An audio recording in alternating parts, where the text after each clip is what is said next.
Have you ever wondered how many warnings you get before a tragedy becomes inevitable? I used to think I was a master of controlling outcomes. In my world, chaos was a client's overgrown yard, a tangle of weeds and indecision that I could sculpt into order with slate, water, and meticulously chosen Japanese maples. I create beauty from disarray. It's not just my job, it's the core of who I am. The air on the Winnetka site that morning smelled of damp earth and possibility. The satisfying grind of a wet saw cutting through bluestone was music to my ears. At 40 years old, I was at the peak of my career, orchestrating a team of 6 men, turning a sprawling, chaotic backyard into a Zen sanctuary. My phone, buzzing against a bag of mulch, was the discordant note in my symphony. An unknown number. I almost ignored it. What if I had? "Is this Kate?" a hesitant, familiar voice asked. It was Carol Gable, my mother's next-door neighbor for 30 years. "Honey, I'm so sorry to bother you at work, but it's happened again. The stove. I smelled the gas when I went to get my mail." The blueprints in my hand felt suddenly flimsy, like a child's drawing. All the perfect angles and calculated drainage slopes meant nothing. The real chaos, the untamable kind, was on Elm Street. I remember barking orders at my foreman, my voice sounding distant and harsh. The 60-minute drive from the North Shore back to my childhood home in Oak Park felt like a descent into a nightmare. My knuckles were white on the steering wheel. This was the third time in a single month. The third. How many chances does a person get before a house blows up? My brother Daniel's voice echoed in my head from our last call. "She's just a little forgetful, Katie. All old people are. Let's not overreact." Daniel, the successful lawyer in New York, a 5-hour flight away from the smell of gas. His love was theoretical, expressed in expensive flower deliveries and checks to cover expenses. He refused to see the creeping tendrils of the disease, preferring the comforting illusion that Mom was the same woman who used to read him Shakespeare. He wanted her to stay in her house. "It's all she has," he'd insisted. But was it? Or was the house slowly, methodically trying to kill her? Pulling into the driveway, I steeled myself. The old colonial, once a symbol of stability, now felt like a ticking time bomb. I walked in without knocking, my heart hammering against my ribs. The faint, cloying scent of mercaptan, the chemical they add to natural gas, still hung in the air, a phantom of the disaster that had been narrowly averted. I checked the stove. One of the burners was still clicked halfway to on, a silent metallic grin. And there she was. My mother, Eleanor, a ghost in her own life, was in the back garden. She was humming, calmly watering her prize-winning roses, the picture of serene domesticity. She looked up as I approached, her face breaking into a genuine, beautiful smile that completely shattered my heart. For a second, just one, she looked exactly like the mother I remembered, the brilliant literature teacher with a fire in her eyes. "Kate, darling, what a wonderful surprise. Are you finished with work so early?" she asked, her voice light and untroubled. There was no flicker of recognition of the morning's panic, no memory of Carol Gable banging on her door, of the window thrown open to air out the kitchen. The incident, which had ripped my own day to shreds, simply didn't exist for her. It was a memory that had failed to form, a ghost that had passed right through her. I took the watering can from her hand, my fingers brushing against hers. How do you protect someone from a danger they can't even remember? "Hi, Mom. Just thought I'd pop over," I said, my voice tight. "It's a beautiful day. Were you cooking anything earlier?" I watched her face, searching for any sign, any hint of a memory. She just looked at the house, her expression placid. "Oh, I don't think so, dear. Should I have been?" In that moment, standing in the garden she and my father had built together, I understood. The problem was no longer under control. My brother could stay in his New York bubble and believe in fairy tales. But I was here, breathing in the lingering scent of what could have been. The denial was over. The question was no longer if we had to act, but how. And I knew, with a certainty that chilled me to the bone, that I would be the one to do it. Alone. What is the precise moment a fear becomes a fact? Is it when you first suspect it? A cold whisper in the back of your mind? Or is it when a man in a starched white coat, with kind but unflinching eyes, gives it a name? The neurologist's office was a landscape of beige and muted greens, a place designed to soothe. But all I felt was a screaming internal alarm. It was the antithesis of my mother's life, which had been lived in the vibrant colors of literature and poetry. Dr. Sharma's questions were deceptively simple. Eleanor, can you draw me a clock? Put the hands at 11:10. I watched my mother's hand, once steady enough to grade thousands of essays with elegant red ink, now tremble as it formed a misshapen circle. She drew the numbers, 1 through 12, but crowded them all on one side, a jumble of misplaced time. She looked up at me, a flicker of confusion and shame in her eyes, and in that instant, I wanted to burn the drawing and run. He asked her to remember 3 words: apple, table, penny. 5 minutes later, she could only recall apple, and even then she wasn't sure. Was it a fruit? She asked, looking to me for confirmation as if I held the answers to a test. I just nodded, a lump forming in my throat. I was her anchor, but I could feel the rope slipping. The woman who had taught me the complexities of King Lear couldn't hold on to 3 simple words. The diagnosis, when it came, felt less like a shock and more like a verdict long overdue. The cognitive tests confirm our initial assessment, Dr. Sharma said, his gaze fixed on me, not her. It's Alzheimer's, and the progression is, I'm afraid, more rapid than we'd hoped. We're past the point of simple forgetfulness, Kate. Leaving the stove on. These incidents will become more frequent. I strongly recommend you start looking into assisted living options. A place with a dedicated memory care unit is the safest path forward. He said the words calmly, a professional delivering a weather report. But he was forecasting the hurricane that would tear our family apart. The drive home was a study in silence. What do you say to a person who has just been handed a death sentence for their mind? My mother looked out the window, commenting on the autumn colors of the maples lining the street, completely oblivious to the weight of the doctor's words. It was as if the conversation had happened in a language she no longer spoke. She had already left the room where her future was being decided, retreating into the safe, curated memories of the past. That evening, I poured a glass of wine that I didn't drink and dialed my brother. How do you tell someone 5 states away that the world has ended? I relayed the doctor's words, clinically, precisely, using the vocabulary of the report. I presented the facts, the evidence of the misplaced numbers on the clock, the forgotten words. I gave him the doctor's unambiguous conclusion. I expected concern, questions, maybe even a plan. What I got was a wall of polished, infuriating denial.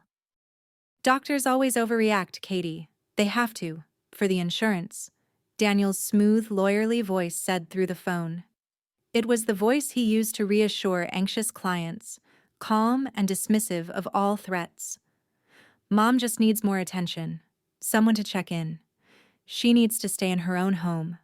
It's all she has left of Dad. It's everything she is. His words were a punch to the gut. He wasn't just disagreeing with a doctor. He was invalidating my reality, the terror I lived with every single day. It's not safe, Daniel. He said she's not safe. I pleaded, my voice cracking. I'm the one who gets the calls about the gas. I heard him sigh, a sound of patient frustration, as if I were a hysterical child. We'll hire someone to help. I'll cover it. But we are not putting our mother in a home. It would kill her. He had an opinion, a beautifully constructed argument from his high-rise office in Manhattan. I had a mother who couldn't remember if she'd eaten lunch.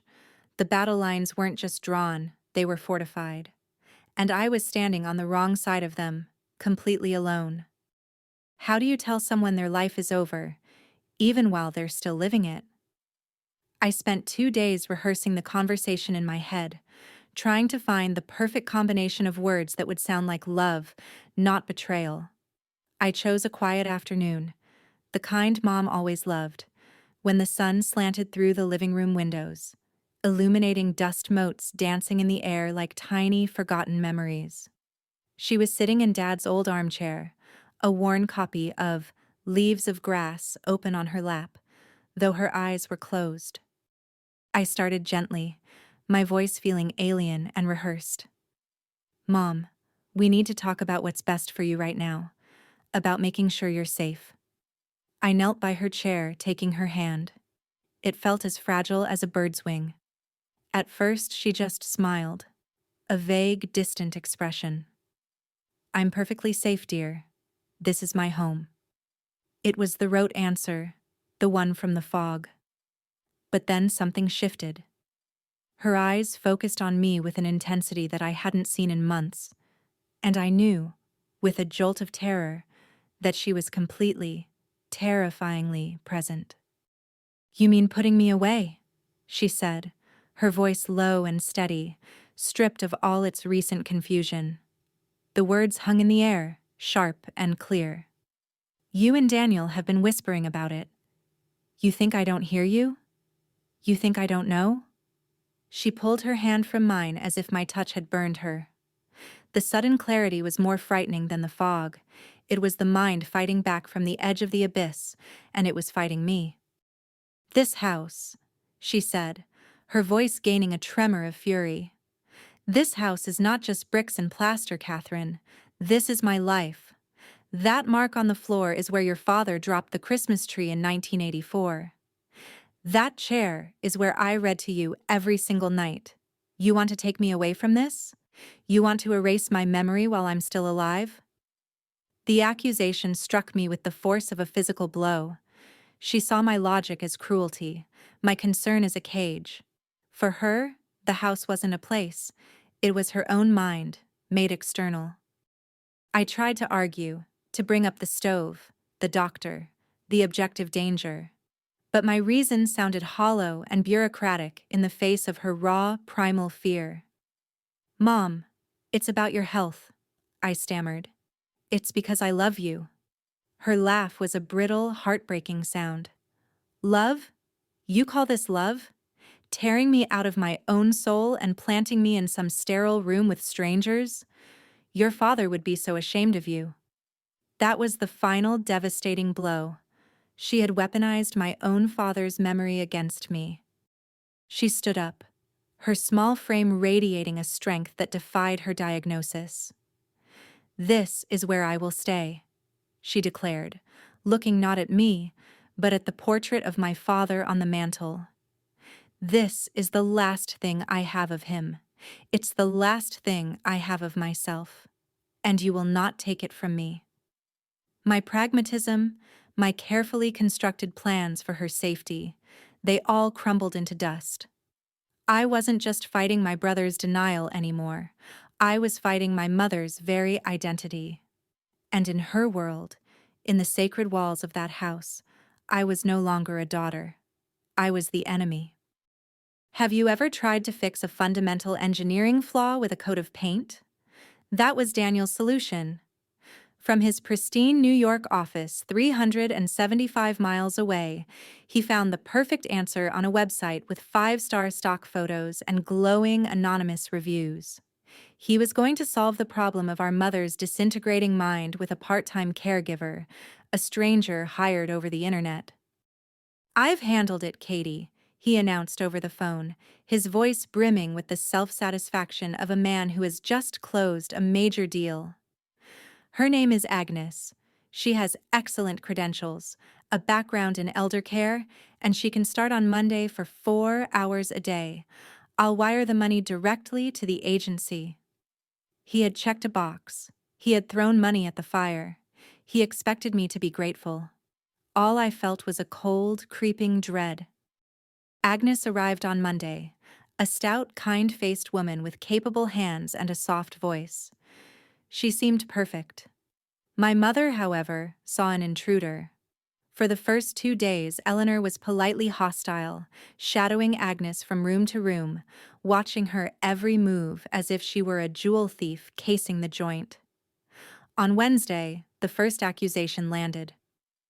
"My silver locket is missing," Mom announced, her eyes narrowed with suspicion. "It was right here on my dresser, and now it's gone. She took it." I found the locket, of course, tucked away in a shoebox full of old letters in her closet, a place she had likely put it for safekeeping. But the damage was done. The seed of mistrust had been planted in the fertile ground of her paranoia. By Friday, Agnes was a thief, who was also, according to Mom, trying to poison her by putting too much salt in the soup. On Saturday morning, Agnes called me to quit. "I'm sorry," she said, her professional calm barely masking her exhaustion. "I can't work for someone who believes I'm trying to harm them." When I told Daniel, his response was immediate and utterly predictable. "Well, she was obviously not the right fit. I'll find someone else." He refused to acknowledge the root of the problem. It wasn't Agnes. It was the disease. "Did you explain about the locket, Katie? You have to be there to manage these little things, to help them build a rapport." The implication was clear. The solution had been perfect. My execution of it had been flawed. The failure was mine. The next one was a younger woman named Maria. She lasted exactly 1 week. The accusations escalated. Now, it wasn't just a missing locket, but $10 missing from her purse. It was Maria using her special key to sneak in at night and rearrange the furniture.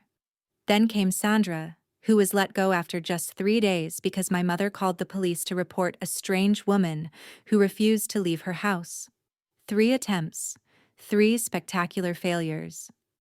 The final phone call with Daniel was the one that broke me. I laid out the pattern, the escalating paranoia, the simple, terrifying fact that Mom would not accept a stranger in her house. His response was laced with an anger born of frustration that his simple, expensive solution wasn't working. "I am spending thousands of dollars on this, Kate. Thousands! What more do you want me to do? The least you can do is help these women, support them. It sounds to me like you're not even trying." And there it was. In his mind, his financial contribution was the end of his responsibility. The rest, the emotional labor, the daily terror, the negotiation with a mind that was actively betraying itself, that was all on me. His assistance was a performance, a gesture for an audience of one, himself. He was buying his own peace of mind. He wasn't solving a problem. He was simply outsourcing the crisis to me and a series of strangers who, quite rightly, refused to endure the impossible. At what point does a series of close calls stop being luck and start being a countdown? The phone rang at 3 in the morning, a shrill metallic scream that sliced through the darkness of my apartment. A call at that hour is never good news. It's a harbinger, a messenger from the worst corners of your imagination. For a split second, my sleep-fogged brain registered the caller ID, Oak Park Police Department. And in that instant, every what if I had been suppressing for months erupted into a geyser of pure, cold terror. The officer's voice was young, professional, and saturated with a practiced calm that did nothing to soothe me. "Ma'am, we have your mother, Eleanor Vance, here with us. She's safe. A patrol car found her walking down Harrison Street. She seemed a bit disoriented." The words were clinical, but the image they conjured was a nightmare. Harrison Street was 2 miles from her house. It was 40 degrees outside. The officer didn't have to tell me what she was wearing. I already knew. Her thin, floral housecoat. I don't remember the drive. I only remember the blinding red and blue lights of the police station, a pulsing, urgent heartbeat in the sleeping suburb. I found her sitting in the brightly lit reception area, wrapped in a coarse wool blanket, clutching a styrofoam cup of what I hoped was tea. She looked impossibly small, a child lost at the mall. She wasn't crying or agitated.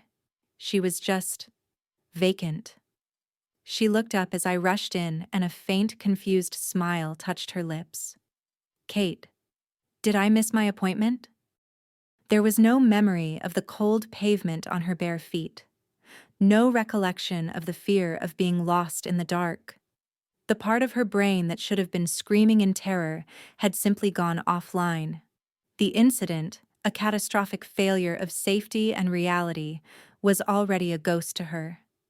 But for me, it was a brand, seared into my consciousness. This was the precipice. We had been walking along the edge for months, and now she had finally slipped. I had let her slip. Back at the house, I tucked her into bed as if she were a child, the scratchy police blanket replaced by the soft quilt she'd had for 30 years. She was asleep before I even closed her bedroom door. But I couldn't rest. I paced the downstairs rooms, the familiar creak of the floorboards, a tormenting rhythm.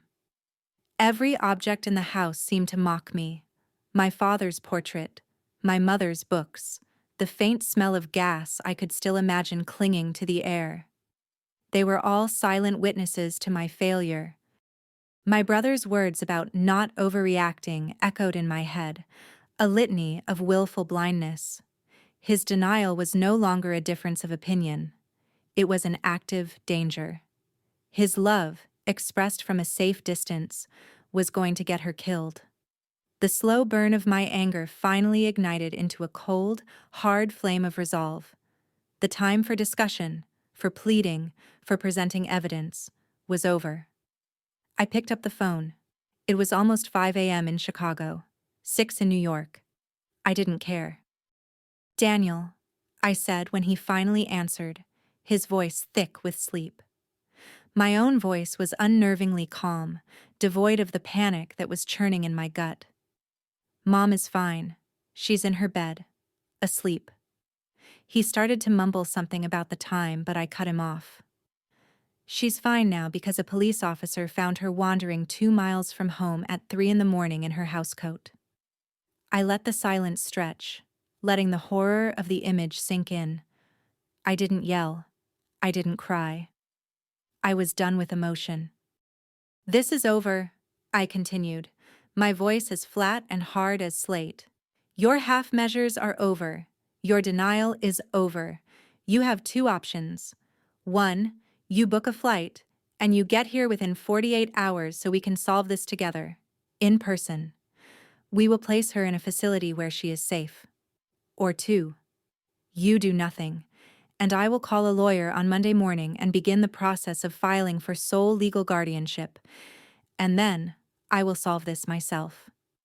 It wasn't a request. It was a verdict. I had finally stopped trying to manage the chaos. I was ready to amputate it. Have you ever faced an opponent who genuinely believes they are the hero of the story? Daniel arrived 36 hours after my call, not with the weary relief of a cavalry soldier, but with the stiff-backed indignation of a man wrongly accused. He walked into the kitchen, smelling of airport air and expensive cologne, and placed his leather briefcase on the table with a definitive thud.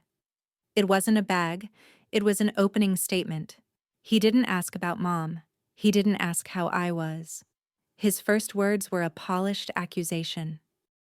"A lawyer, Kate? Was that really necessary? Threatening your own brother?" He looked at me, his face a mask of wounded integrity.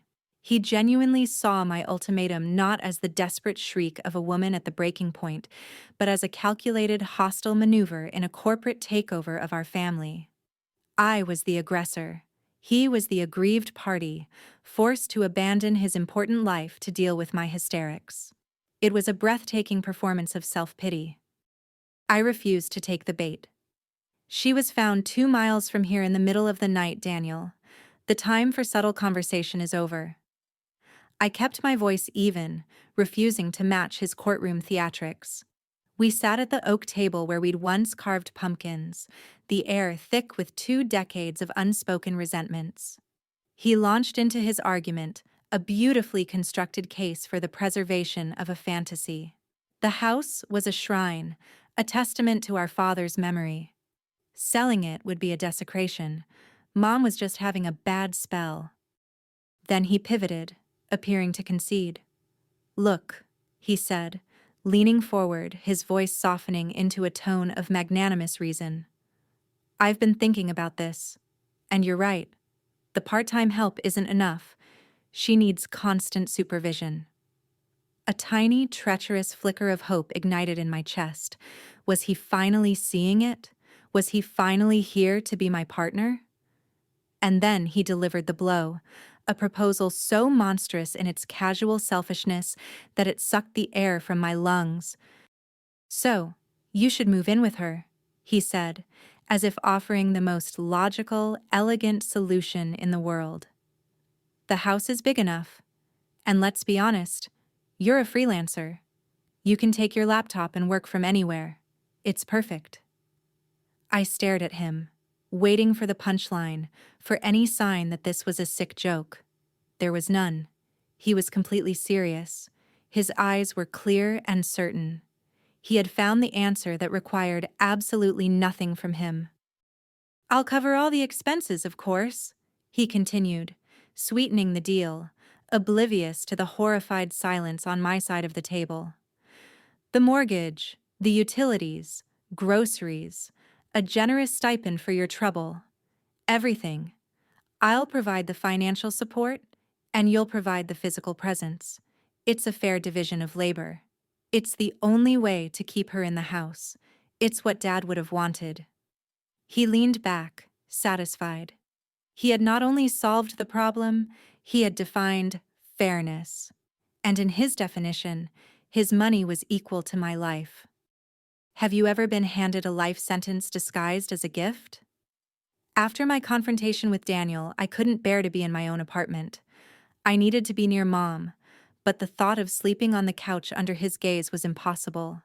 So I retreated, climbing the stairs to the one place that had always been my sanctuary, my childhood bedroom. But a sanctuary can become a cage when the locks change. I lay in the dark, staring at the faint outlines of the glow-in-the-dark stars I'd stuck on the ceiling 25 years ago.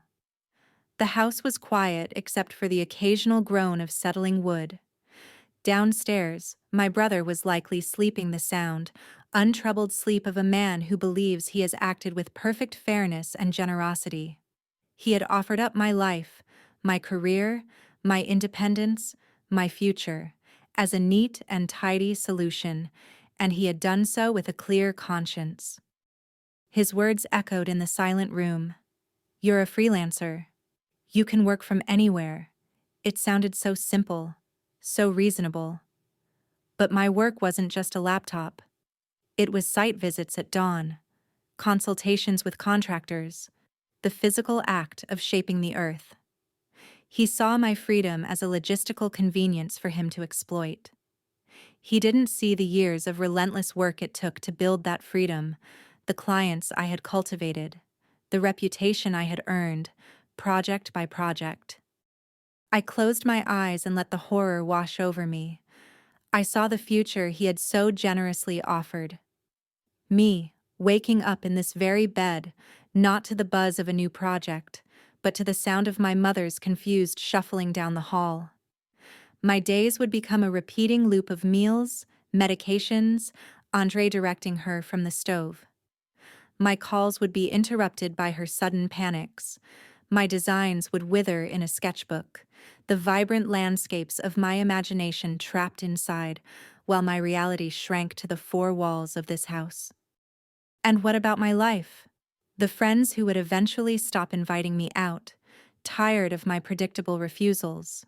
The possibility of a relationship, a partner, a family of my own, extinguished by the all-consuming reality of being a 24-hour caregiver. I would watch my own life dissolve, my own memories being replaced by the endless, thankless task of curating someone else's fading ones. I would become a ghost in this house long before my mother was gone. The old, comforting sounds of the house began to feel menacing. The creak of the floorboards wasn't nostalgia, it was the groan of a closing trap.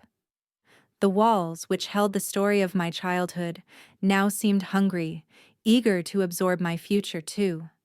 I finally understood. Daniel wasn't asking for a sacrifice. A sacrifice is a choice made for a greater good. This was an execution.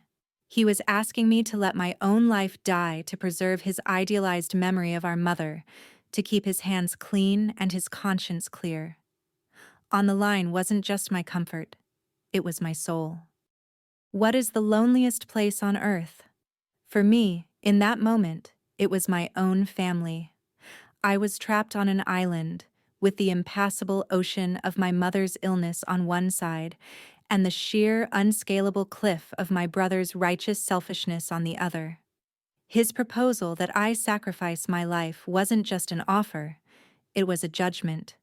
It declared my life, my career, my future, as less valuable than his peace of mind. I couldn't argue with him. Logic had failed. Emotion had failed. My reality was simply inadmissible in the court of his denial. So I did what I always do when faced with an intractable design problem. I looked for outside expertise. I didn't search for lawyers, not yet. I typed Alzheimer's family burnout into my search bar. The screen filled with a litany of pain, a digital chorus of people just like me. And buried in the results was a link, a support group, caring for the caregiver, meeting that very night in a church basement 5 miles away. I walked into a room that smelled of stale coffee and shared desperation. About 15 people sat on mismatched metal chairs arranged in a circle. They weren't professionals or experts. They were just tired. They had the same hollowed-out look in their eyes that I saw in my own reflection. For the first time in months, I wasn't the only one. I listened as a woman with trembling hands, a former second-grade teacher, described having to quit her job to care for her husband, who now no longer knew her name. Her savings were gone. Her pension was gone. Her life had been consumed. Then a man my age spoke about how his own marriage had collapsed under the strain of moving his father into his home. She said I became a ghost, he said, his voice raw. That I was physically there, but my mind, my heart, it was always with him. She was right. Each story was a different chapter from the same horrifying book, a book Daniel refused to even open. These were the ghosts of my future, the lives I could lead if I accepted my brother's fair proposal. They were showing me the bottom of the abyss. Finally, an old man, frail and weathered, who had been silently listening, cleared his throat. He spoke about caring for his wife for 10 years before she passed. "We all want to be the hero," he said, his voice soft but clear. "We want to do it all ourselves, to carry them all the way. We think it's our duty. But I am here to tell you, after 2 heart attacks and a bout of depression that nearly killed me, that your first duty is to survive." He looked around the circle, his gaze lingering on each of us. His next words landed not in my ears, but in my soul. "You cannot pour water from an empty pitcher.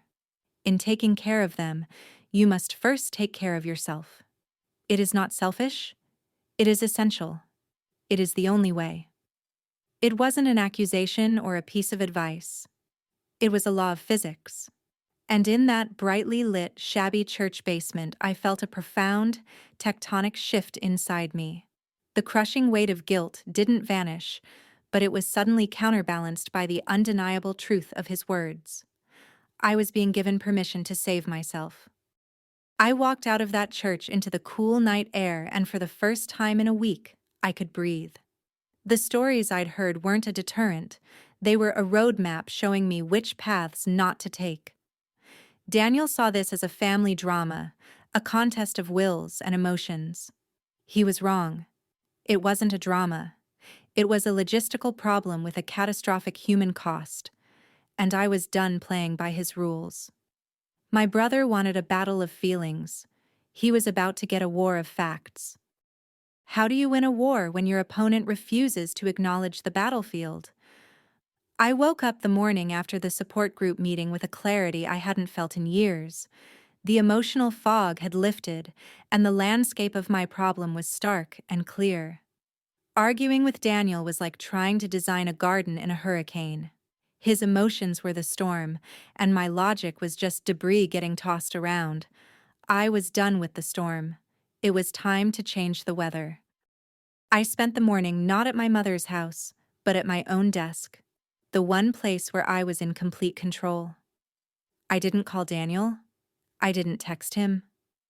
My first call was to a name I'd gotten from the support group leader, a Mr. Arthur Harrison, geriatric care manager. The title itself felt like a shield. He wasn't a family friend or a therapist. He was a specialist in the brutal logistics of aging. When he answered, his voice was calm, methodical, and blessedly impersonal. I hired him on the spot. My second call was to Daniel. I kept my tone as neutral as Mr. Harrison's. "I'm not going to argue with you about me moving in," I said, cutting off his immediate attempt to start. Instead, I've hired a professional consultant to do an independent assessment of Mom's situation, her health, her safety, the viability of her living alone. He'll come to the house, talk to her, and give us an unbiased report. The silence on his end was satisfyingly long. He couldn't call it a betrayal. He couldn't call it an attack. How could he argue against an expert evaluation? While I waited for Mr. Harrison's appointment, I began the second phase of my plan. I started visiting assisted living facilities, the places my brother dismissed as homes, a word he spat out like an epithet. I expected gray corridors and the smell of despair. What I found was something entirely different. The first place I toured, the Willows, had a sun-filled atrium, a library with a fireplace, and a dedicated memory care wing with a beautiful, secure garden where residents could walk freely. It wasn't a prison. It was a fortress. I visited 3 more over the next week. I collected glossy brochures filled with pictures of smiling seniors. I spoke with admissions directors and nursing staff. I took notes on staff-to-resident ratios, on-site medical care, and the specific programs they offered for cognitive engagement, like art therapy and music classes. I created a spreadsheet, a coolly logical grid of costs, amenities, and proximity to my apartment. I was no longer a distraught daughter. I was a landscape architect surveying a difficult site, assessing all the elements before drawing up a blueprint. When I returned to my apartment each evening, I would lay the brochures out on my coffee table. They were my weapons. They were my proof of concept. Each photo of a clean, safe room, each description of a 24-hour nursing staff was a counter-argument to Daniel's emotional rhetoric. He was clinging to the past, to the ghost of a house that was no longer a home but a hazard. I was building a case for a future where our mother would be safe, and I would not be her warden. The battle of wills was over. The presentation of evidence was about to begin. When does an opinion die? It happens when it's confronted by a truth so stark and unyielding that it can no longer find oxygen to breathe. We sat in the living room, the 3 of us, arranged like negotiators in a tense peace talk. Daniel, in one of my father's wingback chairs, radiated the hostile confidence of a litigator who believed he could outmaneuver any argument. I sat on the couch, a silent spectator to the strategy I had set in motion. And between us, in the other wingback, was Mr. Harrison, a quiet man whose power lay in the simple, brutal weight of his expertise. Mr. Harrison opened his leather-bound folder. He didn't begin with accusations or opinions. He began with facts. his voice a calm, steady metronome of reality. He detailed his 2-hour observation of my mother. Her inability to recall what she had for breakfast, her repeated questions about the day of the week, the way she mistook the television remote for the telephone. He described the physical state of the house, the unsecured throw rugs, the complex locks on the doors, the absence of safety bars in the shower. Each observation was a stone, and he was methodically building a wall I could feel, brick by brick. Based on my assessment, he concluded, his gaze shifting from the folder to meet Daniel's, Eleanor's cognitive decline and the current environmental factors place her at a high and ongoing risk. Incidents like leaving the stove on or wandering from the house are not anomalies, they are predictable outcomes of her condition. In my professional opinion, it is no longer safe for your mother to live in this home, even with intermittent in-home care. The verdict landed in the quiet room with the force of a gavel. Daniel, as I knew he would, immediately went on the attack. "She has good days," he shot back, his voice sharp with indignation. "You weren't here yesterday. She was perfectly lucid. We talked about a book she was reading. Are you saying those moments don't count?"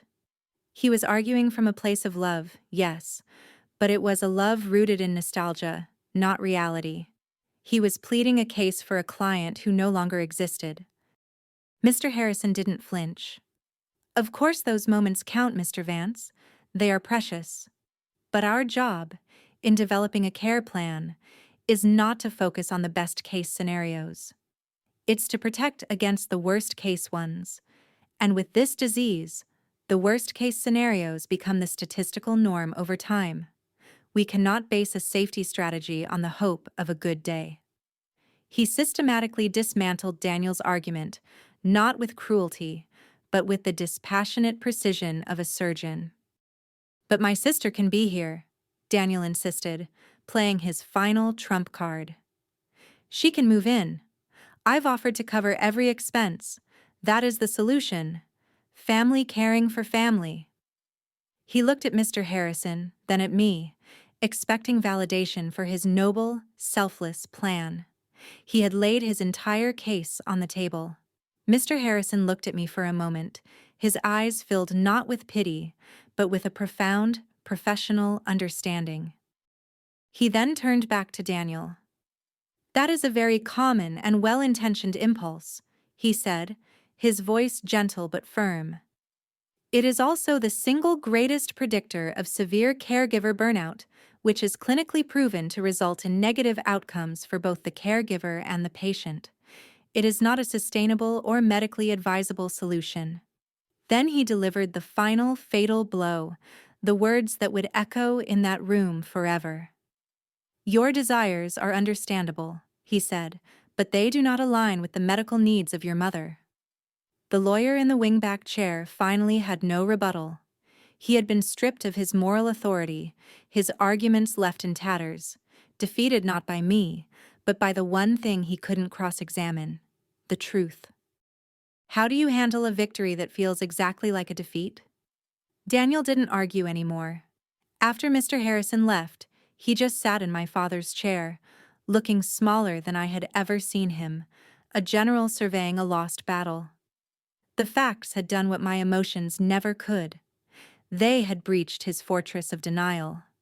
But there was no triumph in it for me. I had simply won the right to carry out the most painful task of my life. The war with my brother was over. Now I had to face my mother, not with an army of facts, but with a flag of truce. I waited 2 days, letting the verdict settle into the quiet corners of the house. I knew that talking to her about safety, about risk, about logic, was a fool's errand. It would only reignite her fury and fear, making her feel like a prisoner in her own life. That was Daniel's approach, and it had failed. I had to find a different language, one that her heart could still understand even when her mind could not. I found it in the one thing she cherished more than the house itself: the memories it contained. I found her in the living room, a photo album open on her lap. She was tracing the faded image of my father, a young man with a wide, confident grin. I sat on the ottoman at her feet, taking her hand. "Mom," I began, my voice softer than I intended. "I've been thinking about all the memories in this house, all the stories." She looked at me, her eyes wary. "This house is our stories," she said, a hint of the old defiance in her tone. "I know," I said, "but the house is just the bookshelf. The stories, the really important ones, they're in you. And I want to make sure you have the best people in the world helping you hold on to them for as long as possible." I watched her face, searching for the storm, but it didn't come. I had changed the narrative. I wasn't taking something away. I was offering to protect what was most precious. "Your memories are not in these walls, Mom. They're in you. And I want you to be in a place where people will help you keep them safe every single day." She didn't answer for a long time. Then she closed the album. "Show me," she whispered. So we began. It was a long, slow, sacred procession through her life. We stopped at the pencil marks on the kitchen doorframe, and she told me about the summer Daniel grew 3 inches, convinced he would be a basketball player. We stood before a small, cracked vase on the mantel, and she recounted the story of me, at age 7, winning it at a school fair, and presenting it to her as if it were the crown jewels. In the bedroom, she picked up a silver-backed hairbrush from her vanity. "Your father gave this to me on our first anniversary," she said, her voice clear and strong. "He said my hair was the color of a lion's mane. So foolish." For a moment she was 25 years old and fiercely in love. It was a beautiful, agonizing tour. Each object was a key that unlocked a room in her memory, and she let me look inside before the door closed again. It was the hardest thing I've ever done, this slow, deliberate act of saying goodbye to our life together. But I knew it was also the greatest act of love I could possibly offer her. Is there a word for the quietest kind of heartbreak? It's the sound of a key turning in a lock for the last time. Daniel and I drove to the Willows in a silence so heavy it felt like a physical presence in the car. In the back seat, nestled among boxes, was Mom's favorite armchair, its floral pattern faded from years of sunlight and life. My mother sat between us, a small, silent figure, clutching a purse that held nothing but a handful of tissues. She was leaving the only home she had known for 50 years, and I was the one driving the getaway car. The facility was just as I remembered, bright, clean, and filled with a kind of determined cheerfulness that felt both reassuring and deeply sad. The room was a blank canvas, a beige box waiting for a life to be painted onto it. As Daniel and I carried in the familiar pieces, the chair, a small bookcase, the box of family photographs, I felt a pang of despair. How do you rebuild a universe in a 12 by 14-foot box? We arranged the furniture with the careful precision of museum curators, placing her chair by the window that overlooked a small, manicured garden. My mother stood in the doorway, paralyzed by the newness of it all. She was terrified. I could see it in the way she gripped her purse, her knuckles white. She looked at the strange bed, the unfamiliar walls, and her face crumpled with a childlike fear. I walked over and took her arm, leading her to the chair. "Look, Mom," I said, my voice gentle. "Your chair. Right by the window so you can watch the birds." She sat, but she didn't relax. She was an exile in a foreign land, and I was her captor. Just as the silence in the room became unbearable, a woman in cheerful blue scrubs appeared at the door. She had a warm smile that reached her eyes. "Eleanor? Hi, I'm Sarah, one of the nurses here." She didn't look at me or Daniel. She spoke directly to my mother, as if she were the most important person in the world. "I was just on my way down to the art studio. We're painting with watercolors today. I was wondering if you'd like to join me? My mother looked from the nurse's kind face to me, her eyes wide with uncertainty. I held my breath. This was the moment. She could refuse, retreat into the shell of her fear, and this entire fragile construction would shatter. She looked back at the nurse. "Watercolors?" she asked, her voice a near whisper. I used to teach the romantics. Turner loved a good watercolor. A flicker of the old Eleanor, the teacher, the woman who lived for art and beauty. The nurse's smile widened. "Then you'll be our resident expert." Hesitantly, my mother nodded, a small, almost imperceptible movement. She stood and allowed the nurse to gently guide her out the door. Daniel and I were left alone in the hallway, the sound of their retreating footsteps echoing on the polished floor. The finality of the closed door was a punch to the gut. I leaned against the wall, the adrenaline of the past few weeks finally draining away, leaving a hollow ache in its place. I expected an argument, a final accusation, anything. Instead, Daniel just stared at the closed door. Then he turned to me, his eyes filled with a weary, broken clarity. "You were right," he said, his voice quiet, stripped of all its bluster. It wasn't an apology. It wasn't a victory. It was just a fact. Finally admitted. And in that sterile, beige hallway, it was the beginning of peace. 6 months. What does that amount of time really mean? It's long enough to sell a house, to sort through a lifetime of possessions, to watch the familiar shape of your childhood home become a stranger owned by another family. The proceeds from the sale now sit in an account, a steady, silent guardian paying for the best care money can buy. It's also long enough for a new routine to take root, a quiet rhythm of grief and acceptance. My phone calls with Daniel are different now, stripped of the old tension. We are no longer adversaries, just two people managing a shared, slow-motion loss. My visits to the Willows have their own cadence. I walk down the same bright hallway 3 times a week, a knot of hope and dread in my stomach. Will she know me today? It's the question that hangs in the air every single time. Some days she looks at me with a polite, vacant smile, the kind you give a stranger. On those days, I am just a kind woman who brings her flowers. But she is calm, she is clean, she is safe. And on the hardest days, that has to be enough. It is the peace I fought for. A peace that cost us everything. Today feels different. She's sitting in her armchair by the window, not staring out at the garden, but looking at a piece of paper on her lap. She looks up when I enter, and her eyes are clear. "Kate," she says, and the single word is a miracle. She holds the paper out to me. "I made this," she says, a note of pride in her voice. "In the art class." Her hand is surprisingly steady.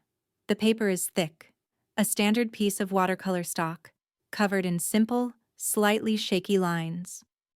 I take it from her. The drawing is childlike in its simplicity. A lopsided square with a triangle on top for a roof, a puff of smoke coming from a crooked chimney. Our old house. And next to it, 2 stick figures.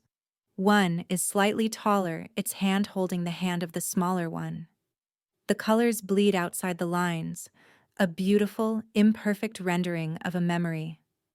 I can't speak, a lump forming in my throat.